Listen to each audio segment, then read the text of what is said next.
I have 5:01, so I think we're going to go ahead and get started. Since this is our legislative forum, we're going to open by pledging the flag. So if you would please join me in rising, and we will salute the flag. And just chime in with me. I pledge allegiance to the flag of the United States of America and to the republic for which it stands, one nation, under God, indivisible, with liberty and justice for all. You may be seated. Thank you so much. I am pleased to welcome you all to Roe Chapter's annual legislative forum. Our format and guests have varied over the years, but our focus on impacting legislation that affects students and teachers in our state has remained steady. Two of our members, Judy Jackson and Kay Musgrove, have been instrumental in this legislative forum from its inception, and they'll be the moderators of our program this evening. So I'm going to go ahead and pass the microphone over to Judy, who's going to do the introduction of our guest.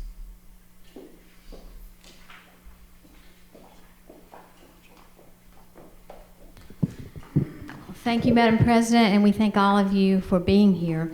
We're very honored, and I've enjoyed getting to talk just a little bit with our special guest tonight. Ms. Elizabeth Fiveash serves as Assistant Commissioner for Policy and Legislation for the Tennessee State Department of Education. In emailing back and forth with Ms. Fiveash, I asked about a bio, and of course I was trying to do my homework and pulling up all kinds of interesting things, and when Ms. Fiveash sent me something, she's very unassuming, I think, and concise, so I'll read from that. She's a native of Alabama. She has worked in government affairs for 8 years in Washington, D.C., prior to coming to Nashville. She received a BA in political science from the University of Alabama and a master's in public policy from Georgetown University. So without any other comments, we'll say welcome, Ms. Fiveash. It's all yours.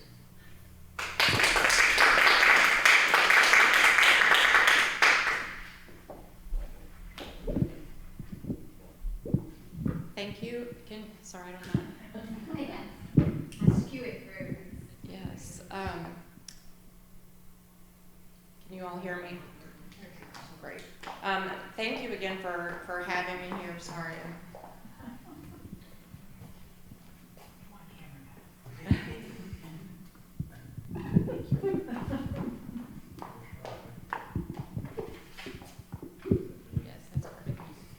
Alabama obviously didn't have AV club, so I'm not entirely sure how to use the microphone. But thank you again for having me here. I'm excited to get to talk to you all.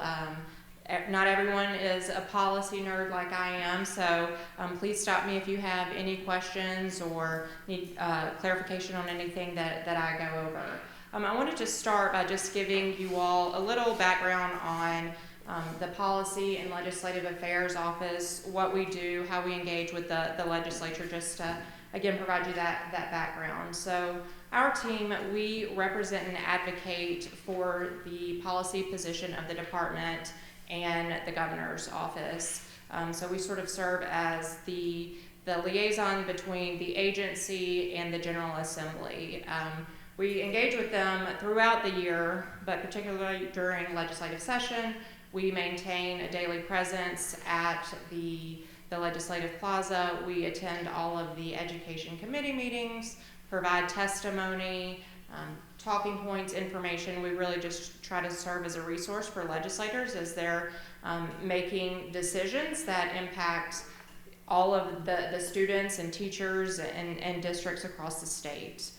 We also work with the State Board of Education to pass rules and policies which are, they carry the weight of law, but they don't necessarily go through the legislative process. So if you all will think back to Schoolhouse Rock, thinking about the different layers of policy making, the federal, the state, and then the local level, the federal government obviously sets the overarching laws that every state has to adhere to, but then there's flexibility within the federal law on how those requirements are implemented, where the legislative process comes in, where the state board process comes in, and then once it gets to the local level, that's where the implementation takes place, and then there's also flexibility there on how to implement the various levels. So we, again, try to work with the federal government and then with the local districts on implementation of what comes out of the state level. Hopefully you all were able to pick up the handout that was over there. This is the new one-pager of the new strategic plan that Commissioner Schwinn just released a couple of weeks ago, and this really sets the foundation for what our legislative agenda is going to be next session. So I thought it would be best if I sort of walk through this to help sort of set the context in which we'll be looking at legislation. So the strategic plan has 3 foundational pillars, and that's academics, whole child, and educators. For academics, the goal is that all students in Tennessee will have access to a high quality education no matter where they live. So that is going to be done through very robust early literacy supports. We know that we've made a lot of gains, a lot of improvements over the past 10 or so years, but we're still have a reading proficiency level at only around 34% for 3rd grade and around 27% for 8th grade. So that's obviously not where anybody wants to be, so we've got to make sure that we're really setting strong foundations earlier so that as students move through their educational career, they're not falling further and further behind. Additionally, focusing on high quality instructional materials. So this is really related to some of the various research that has come out, particularly around different reading programs, that it's not only about coaching and helping educators with instruction, but it's about having really strong instructional materials and really strong supports for educators as they work to implement those materials and then shift their instructional practice. That takes a lot, that's very difficult to do. That's a lot of very hard work, and we can see from the various programs that we've initiated before that without continued support and ongoing technical assistance, that we don't always get the results that we want. So we really want to focus on helping implement very strong materials that are aligned to our standards, that are aligned to the assessment.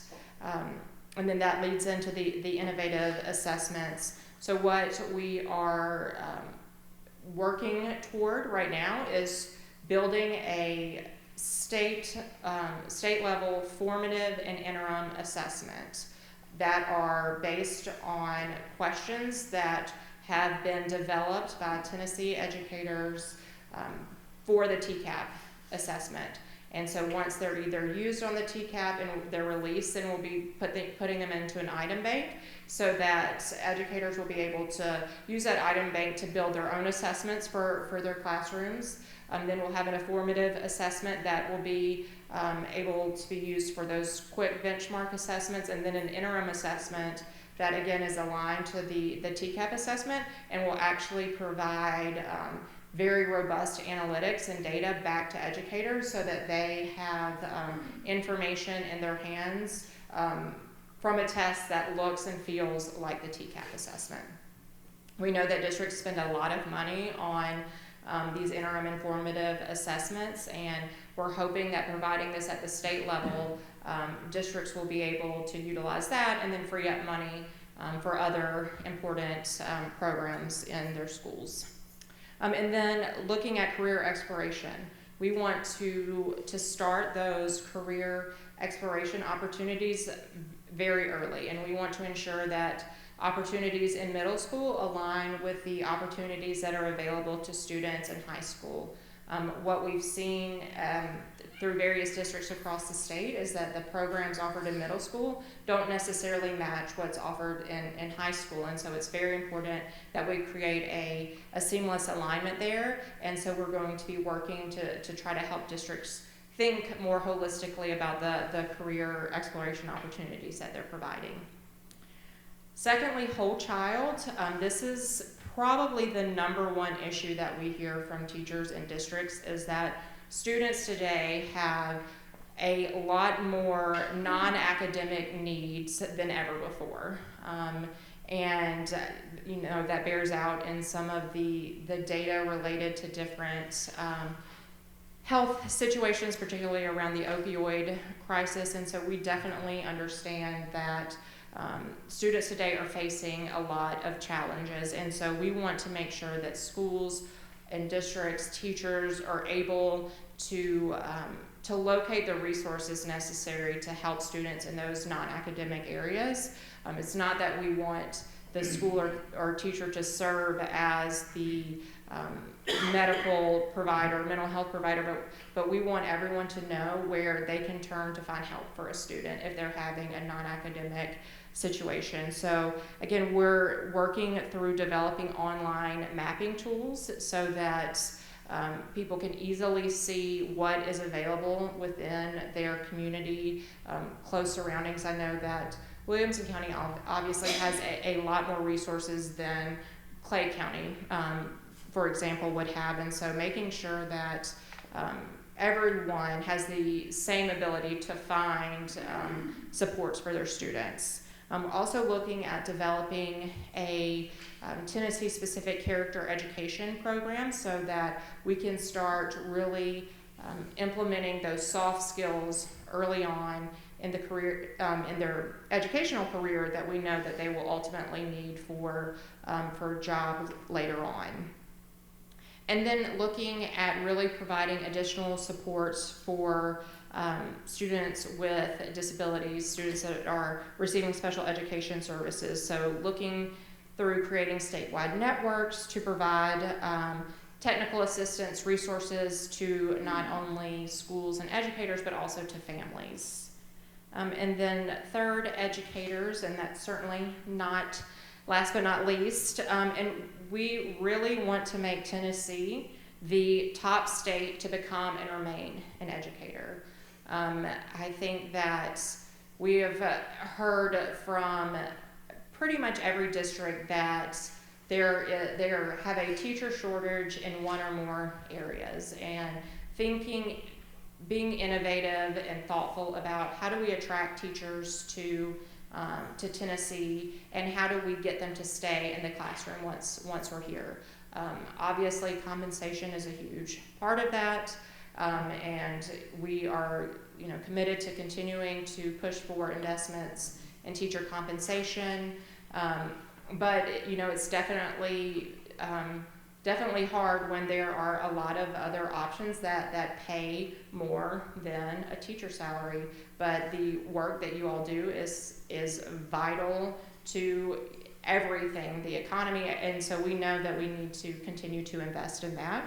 And we're also looking to think through innovative ways to get teachers certified. So thinking around a teacher fellowship initiative, a grow your own model where districts actually become their own sort of educator preparation program, where they're taking educational assistants or other non-certified staff and helping them work towards certification.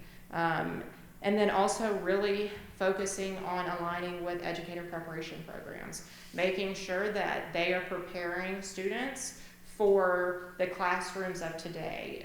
There hasn't been a lot of change in the way that educator programs prepare teachers, and classrooms today look very different than they did, even 5-10 years ago. And so making sure that they understand the needs of schools and students today, so that when teachers enter into a classroom on the first day, they're ready to go.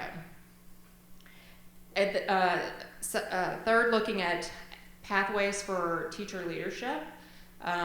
looking at ways to really elevate the educator profession and really wanting folks to see education as a job that has growth potential. And so really trying to think through we don't want to, sometimes the natural pathway is educator to a principal or assistant principal or some sort of administrative position, but thinking through how to retain your really strong teachers in the classroom, looking for opportunities for leadership and growth opportunity as an educator is going to be very important. And then again, providing supports and developments, additional professional development opportunities, regional networking, best and brightest opportunities so that teachers, districts, they're learning from each other. Seems to be the most successful way to collaborate and to share information is through your peers, and so we want to facilitate opportunities for that to happen. Any questions on the strategic plan before I move on to how this may play into our legislative session? Okay.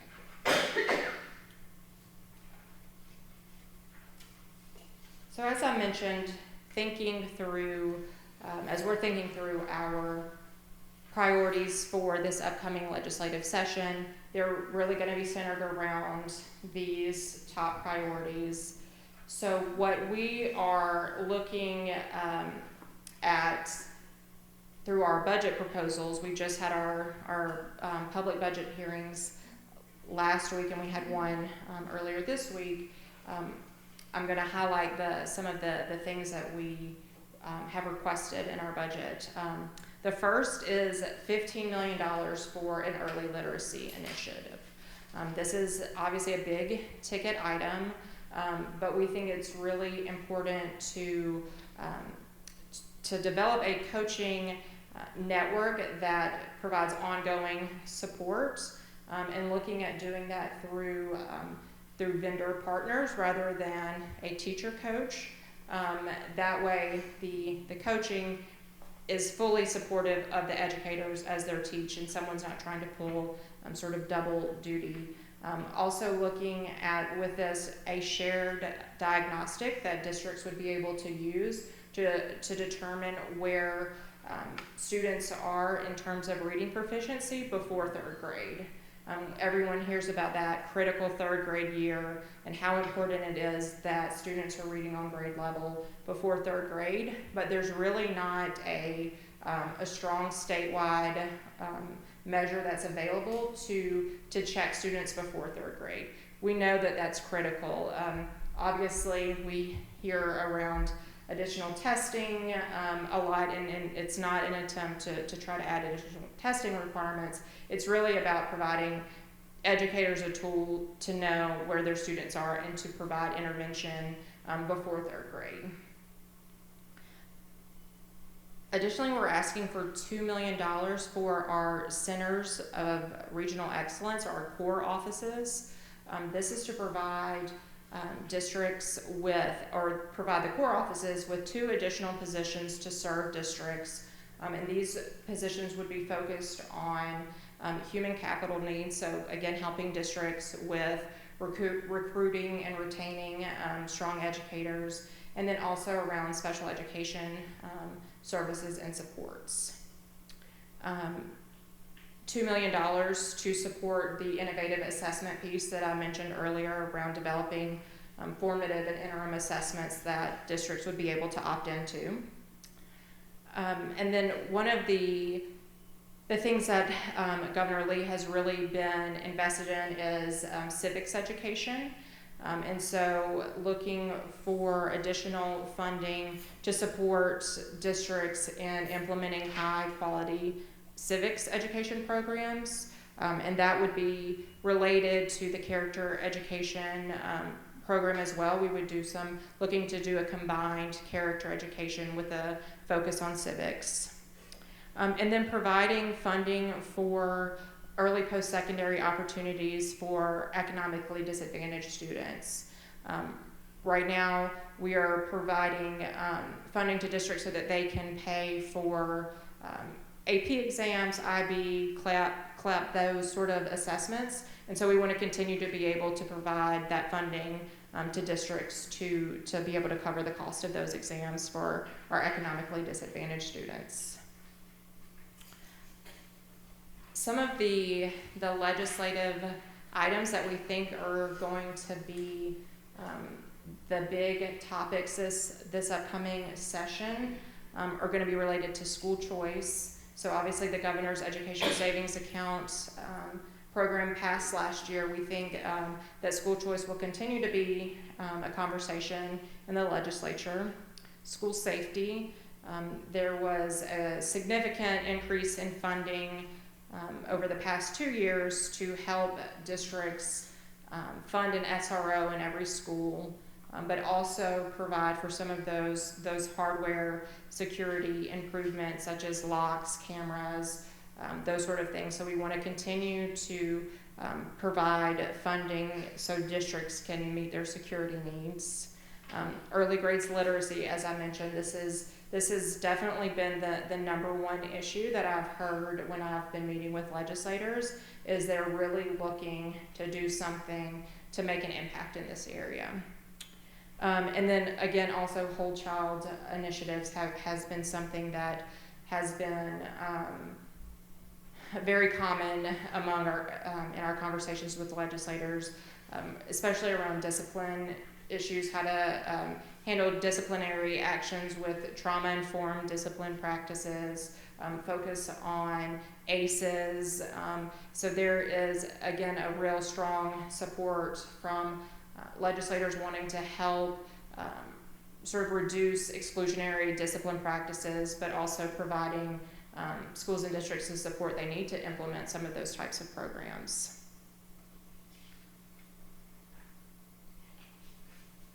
And so I thought I would wrap up the presentation portion by just giving you all a little some fast facts from last legislative session. This is always interesting to me when we put this together after session ends. So we're in the 111th General Assembly right now. Each General Assembly is 2 years. So 2020 will be the second year of this General Assembly. But for the 2019 session, it was the first term of Governor Lee. There were 28 new members of the House, which is almost a third of the membership was new.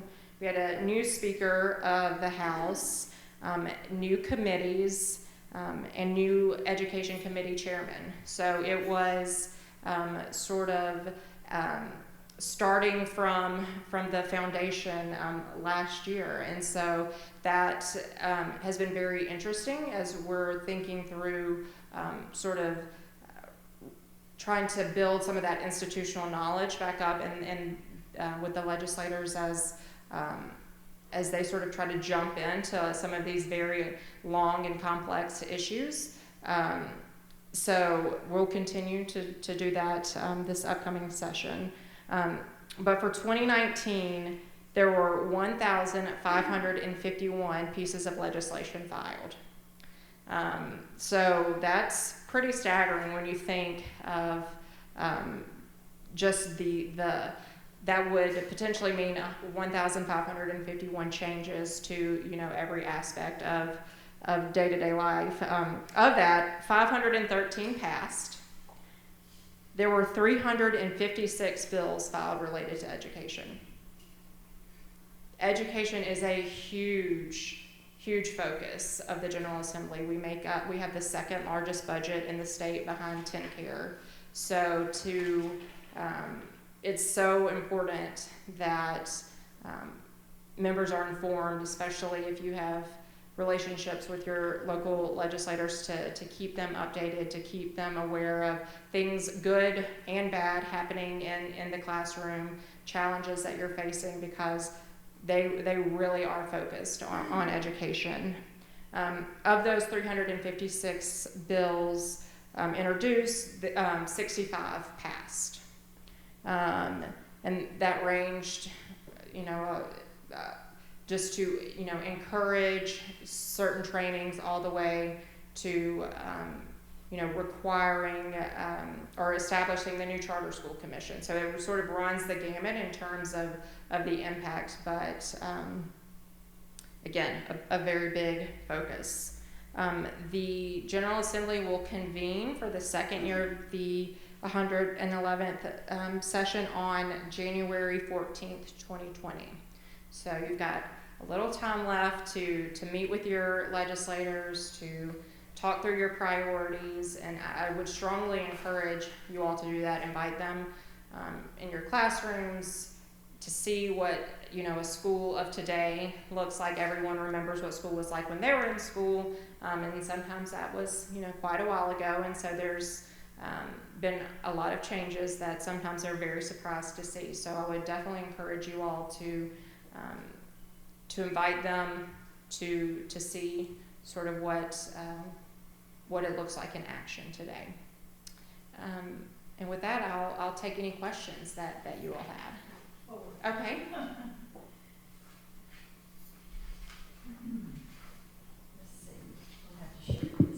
I've got 4 that were mailed in. Let's start. There's a new potential legislation designed to support the Say Dyslexia law that requires personnel trained in dyslexia to provide intervention to students with indicators of dyslexia. It's a great idea, but how will it actually apply in practice when districts are struggling to find qualified teachers to fill general education positions? What support can and will the Department of Education provide to assist with training staff to provide this intervention? And you may want to talk a little bit about that, Say Dyslexia. I'll go back here and let you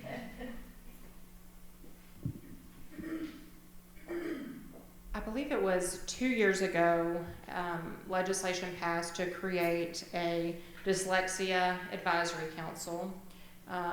The council was tasked with developing materials and resources to provide to schools and teachers on helping with dyslexia intervention if needed, but also trying to identify some of the characteristics of dyslexia.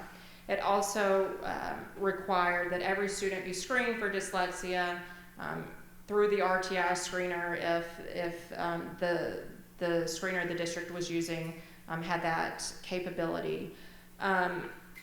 It's very difficult with dyslexia and I am not an expert, but from what my understanding is that there's characteristics of dyslexia and that can sort of run the gamut, and so there could be potentially a very significant amount of students that are identified with characteristics of dyslexia.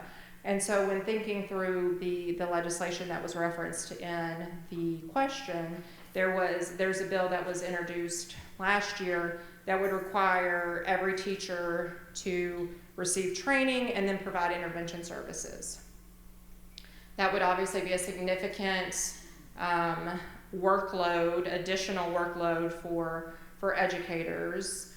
So the bill does have what's called a fiscal note on it, which means that it has a cost. And in Tennessee, legislation cannot pass, or I guess it can pass, but it cannot be effective if it has a cost that is not funded in the budget. So in order for that legislation to pass, there would have to be funding provided that would go to districts to help do the work that's required. But we have also been working with the sponsors of the bill because it's not as simple as any student that shows characteristics needs a certain intervention, and so there's a lot of nuance there that we have been in conversation with the sponsors of that bill around. Definitely understand the intent of trying to ensure that students are well supported and that again the focus on literacy, and so we certainly want to make sure that we're addressing the intent behind the legislation, but again knowing that there are so many different factors that play into that. So we'll continue to have those conversations, and again it will have to be funded in order to pass. So you said it wasn't funded at this point? At this point, no. Okay, any follow-up on that? That is my passion. And so I raised a son in Tennessee. So there's the end part of this I'll address in a minute, but I just retired from the classroom, taught first grade for 38 years. I was intervention specialist for 5 years. They did not fund my specialist. They did not fund my program this year. And I was a specialist in it. And they had put money, at least in Williamson County, into coaching the teachers. But all of these things that we have listed here sound good, but they have just dumped it on the teachers, to the point we're going to have teachers leaving the classroom because they cannot be everything to everybody. And so we don't have enough support to support these children to be able to read by 3rd grade. And if they are dyslexic, it takes a lot of support, and they need modifications, a lot of things. I'm working with a child that's in Murray County, right on our line. I cannot even get materials for him to read because they have 12 science books that they are sharing at the middle school level. So we're talking very basic things that the classroom teachers are being asked to solve without any funding or support. On the other end, with my own child, if a child is dyslexic, we have no assessments that will catch that. The special ed law will not catch your dyslexic kids. They have a high IQ, but they cannot access the material the same way. All of our assessments address kids that are learning normally. So these kids who are very intelligent get to where they take their SATs and their ACTs, they cannot pass the test because they need more time. So then they can't qualify for the Promise scholarships and the Hope scholarships. And so with my own son, that's when I found out that there is a law there to support these kids, but they only fund it for the kids that are most disabled. So to be able to be funded for these kids and these dyslexic kids and parents that are spending tons of money on their own outside of our school systems to support their kids, those kids cannot qualify for our scholarships that Tennessee provides because they're not funding it. The law is there, but they have to qualify emotionally, mentally, physically, but they only fund it at the highest level for handicap. And so those children are just silent. No one speaks for them. Yeah, I mean, that's,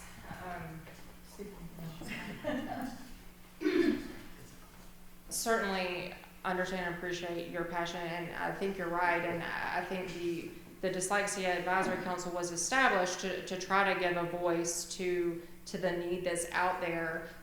Again, it is difficult without funding to do, and so I think that a lot of the work in the strategic plan is really around trying to find partner agencies to help with some of this, so the burden isn't all on the teacher, which is a lot. What you just said is we've heard that across the state, and it's very difficult to provide strong instructional practice when you're also trying to address a student that's in a trauma situation or having a disciplinary situation, and so that is one of the things that we are trying to work toward is partnering with other available agencies to try to address some of those non-academic needs. For the dyslexia, I think that's something that we have to continue to work on. I would encourage you or anyone else to the Dyslexia Advisory Council meetings are open and public, and we have been looking for input on maybe the next direction that the council should focus on, because the original work that they were doing around developing sort of the guidebook and some of the resources, that has been completed now, and so I think it is time that we look at the next step, and if you have thoughts on how we should do that, that would be very welcome. And I'm happy to give you my contact information after so that we can get in touch and have you potentially come to our next meeting. The reason you say it, but the name of that law is so funny, is because say dyslexia, because those of us who've been in the classroom for a long, long time, it was like talking about the pink elephant. You could talk all the way around this every time you had a meeting or an IEP meeting with a parent. You could list all of the symptoms, but we could never say the word dyslexia, because if we did, then we were in trouble. So, seriously, so could people, educators look at the name of that law and go, well, okay, we can say it now, but we're still no better off. Right. Because kids are still not being served, because I work with too many of them. And I know their frustration, because I was the parent. Mm-hmm. I've got mine as an adult now, but it took a lot of me to get it done. Mm-hmm. And our children deserve better than that. These are highly intelligent kids that would be of service to our state, but they're getting locked out simply through no fault of their own. And they're very, very, very bright and very, very capable. Absolutely. Okay. On this topic here, are there Katie, plans? speak up so everybody can hear. Okay, are there plans now for this next session to include any sort of funding bills to move on that, or is that too soon? Are we too early in the process for that? So all of the funding questions are fluid right now and are ongoing. So there is nothing set in stone at this point. I would definitely encourage, again, this is where you can be advocates with your local legislators, is talking to them about the importance of this. So I will say the biggest things that legislators are hearing right now that they've communicated back to me is the desire to reduce the school counselor ratio, the school nurse ratio, and the school psychologist ratio. So those are the biggest, and those all have a pretty hefty price tag. I think the cheapest one of those three is $49 million. So making sure that you're communicating the need for additional funding in that area, that's sort of frequent and ongoing, I think is important, because they really are responsive to what they hear from their district. So I would encourage you, there are several members that are focused on the dyslexia work and trying to further the support there. So you definitely have advocates in the legislature around this issue. So I would just encourage you to reach out to them to let them know that keep up the fight and that you're available to come and provide further information. What is it? Tell them what you're going to say it, tell them again, and again, and again. Pre-K is again becoming a focus based on pending legislation and the Commissioner's strategic plan. Will this be implemented statewide or just in areas of need? So right now, as I'm sure all of you are aware, the pre-K program is not a statewide program. It's a voluntary pre-K program, and we know that there are districts that have waiting lists for students to enter pre-K. We also know that there have been some questions around the effectiveness of pre-K. There have been several research studies that have come out that have has not maybe shed the best light on pre-K. So this has been an ongoing debate for the past couple of years. I think that from the department's perspective, we certainly know that when pre-K is done well, it is it plays a huge role in improving the success and outcomes of students. And so for the past 2 to 3 years, we've been really focused on trying to improve the quality of the pre-K programs that we have in Tennessee, because implementation had been so inconsistent, and so varied. There were certainly bright spots in terms of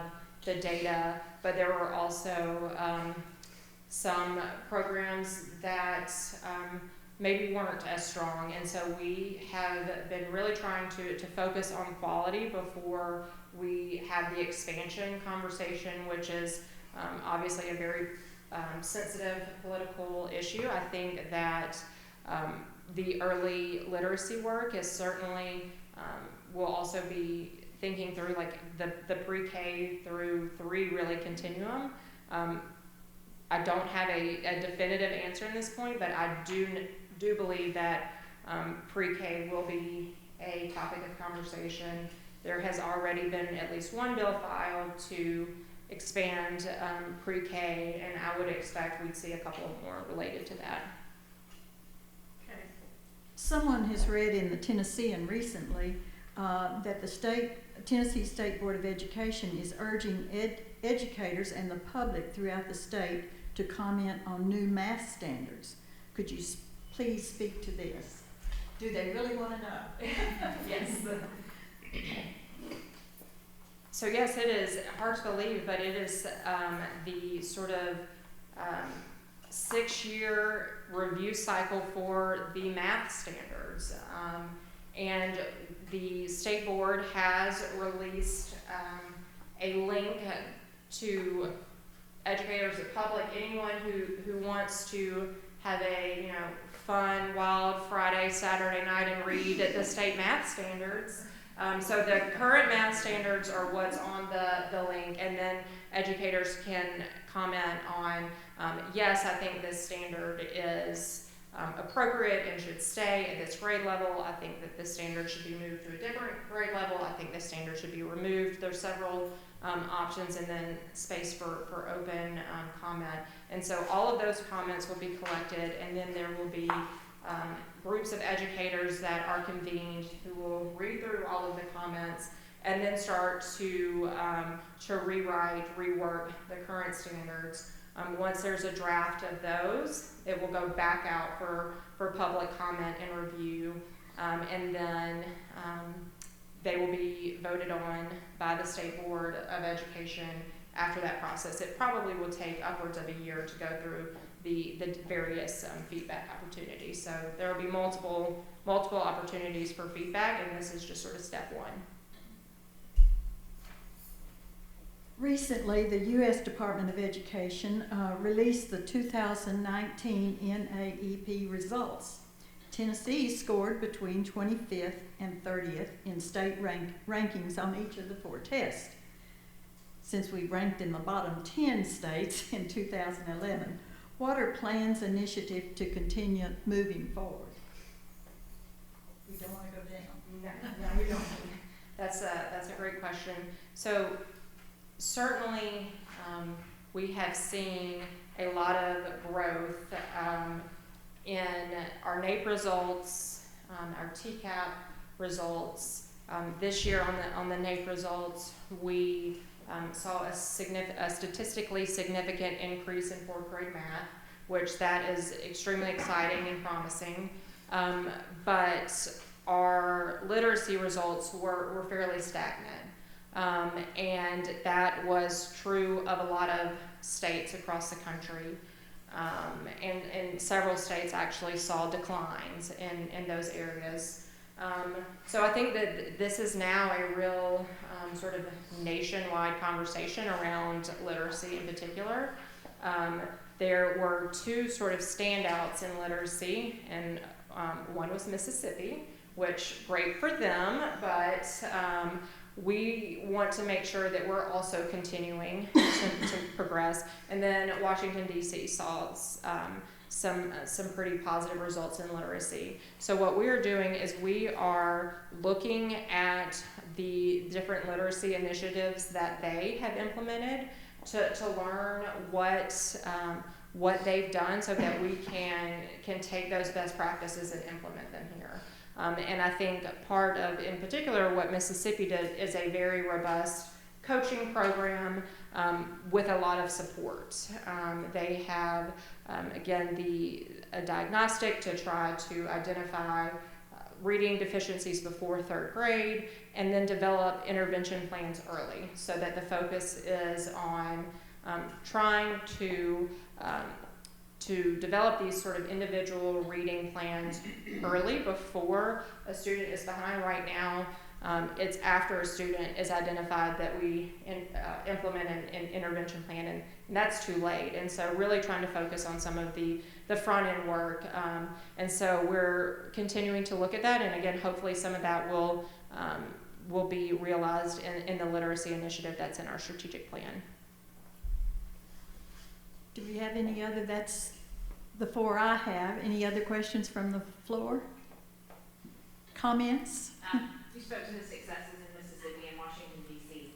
In literacy. Is that where this vendor-assisted coaching program is coming from? And can you give more of a definition of what that is going to look like? Sure. So I'm not exactly sure how they, how Mississippi or DC did their coaching networks. What we're looking at here is Curriculum Partners, which is a Tennessee based organization that provides support to teachers across the state on implementation of curriculum. And then TNTP, which is again another Tennessee organization. So these are organizations that are already based in Tennessee, providing these supports to various districts one-off, and we want to try to scale that to the state so that different districts are able, or all districts are able to partner with them for implementation support. I know that's not super specific, but hopefully it gives you a little more context. Would your model target certain districts that have the greatest need with the resources that you have? Or you said something earlier about opt-in and partnerships, so would there be a cost for some districts and not others? I'm just wondering how that would work out.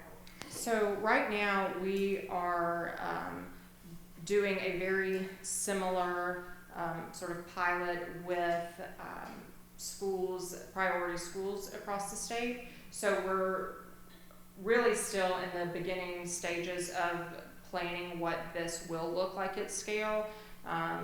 And so we want to take the results sort of that we see from this with these high priority schools to guide us in how we think through scaling it up.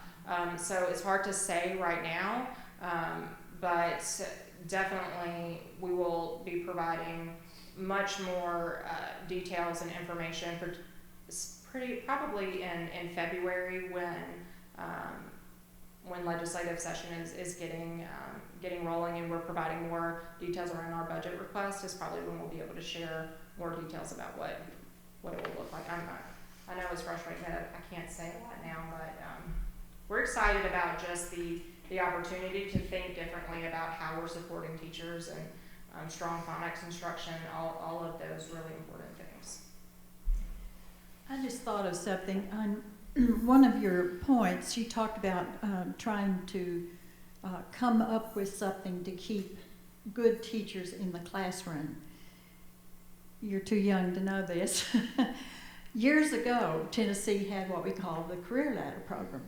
And as a principal at the time, it was great because I could keep career 2 or 3 teachers in my classroom, really good teachers. Is there any thought about looking at, I know they got rid of it because of money. Is there any thought of looking at something like that? Not that I'm aware of, but certainly I don't know the history of the Career Ladder program, but it's certainly something we could look at and revisit sort of how it worked and effectiveness. I'm not. Can you tell me like how was it used to be able to keep those teachers? Was it because they got additional? They got additional money. Now they had additional things that they had to do, which they didn't mind, right? But it was more money. In my case, I was able to keep 2 guys, one in music and one in physical education, because they reached that. It gave them more money, which affected their retirement. And kept them in the classroom. And Sylvia, you?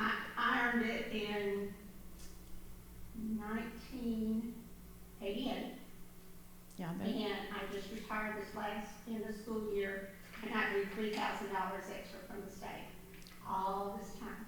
There's very few of us left because we are now reaching retirement age. So from 88 to 2019, I drew $3,000 extra.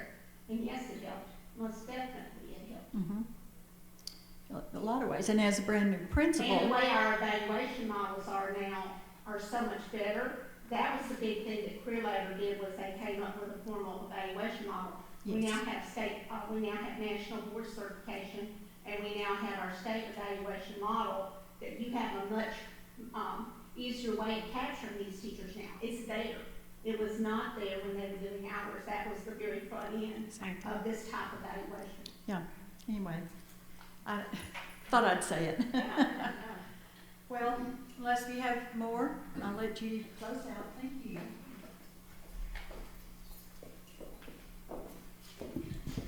Well, Ms. Fiveash, we surely thank you for coming this afternoon and sharing all that you have with us. We appreciate your continuous work that you're doing throughout every day, every year, for students, for educators, for all of education all across Tennessee. A donation will be made to Books from Birth in your honor, and we appreciate again all that you've presented to us today in a short amount of time. I want to thank Ashley Costner, Karen Bailey, our co-presidents of Row Chapter, Laurie Carl, a former co-president, WCTV. We appreciate your being here today, Dr. Kay Musgrove, and Madam President, we'll let you close us. Well, we thank all of you for being here today, for making time, for taking time to come to be with us. So safe travels and take care. Thank you.